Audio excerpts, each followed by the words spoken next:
On behalf of the Monmouth County Sheriff, Sean Golden, I want to welcome everyone to this very special occasion as we provide 21 veterans and 6 family members full military honors to General Doyle Cemetery. Ladies and gentlemen, please rise for the posting of the colors.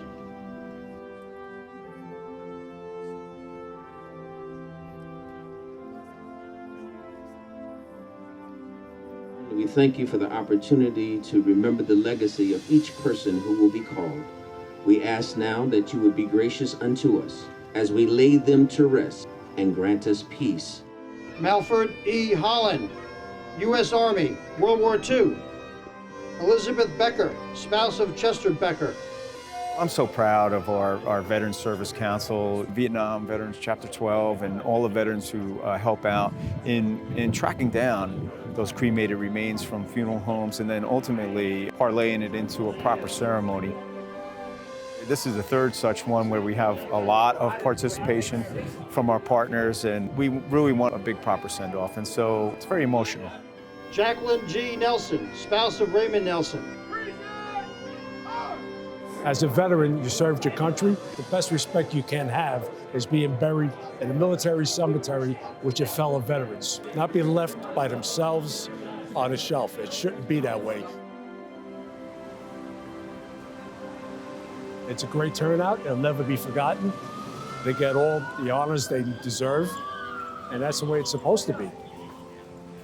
I'm glad we found them, and we have to go out and find more because there's tons of veterans out there left on shelves in funeral parlors.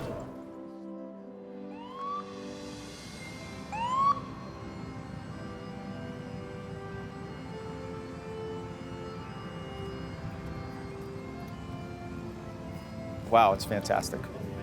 And it's great to see our youth with our ROTC involved here and all the honor guards from various municipalities, as well as all law enforcement agencies, motorcycle clubs, and everybody that wants to join in the procession and give cremated remains veterans the proper send-off.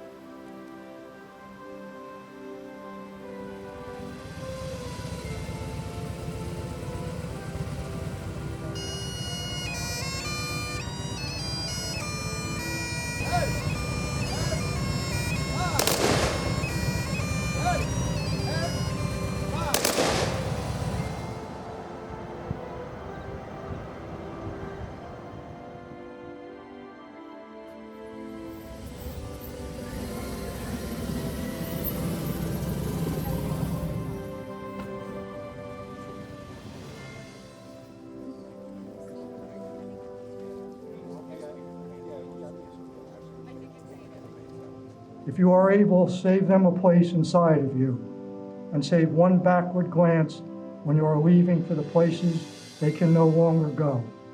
Take what they left and what they have taught you with their dying, and keep it with your own.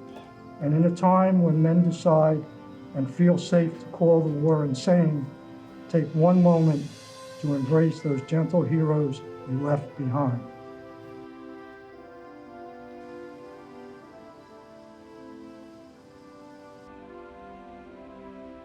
My dad really suffered as a result of the war.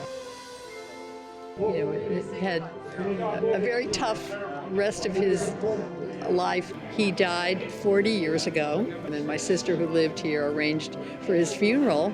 It was only 5 months ago I found out that his remains were still at the memorial. We have that story, and now we have an end to the story.